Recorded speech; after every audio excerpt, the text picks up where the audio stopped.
It's becoming the norm for student athletes to play one sport, perfecting that, and playing it year-round. But as a one-way road to being a star athlete, the best route to take. Recent medical studies show evidence that sports specialization actually increases the risk for injury for student athletes. Sports specialization is the intense training in one sport while excluding others.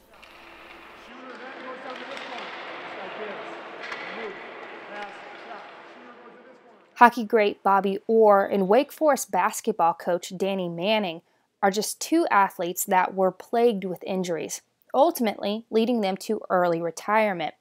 Both players started training in their sport at an early age. Did specializing in one sport early on in their career put them at risk?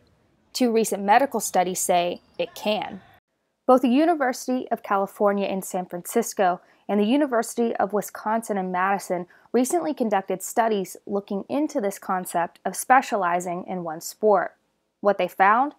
Those that participate in one sport are more likely to develop an injury than those that are considered multi-sport athletes. These studies leave us wondering, is sports specialization a good thing?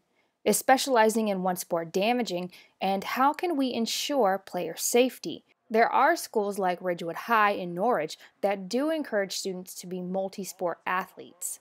So we have 840 kids here, right? So we're a small school.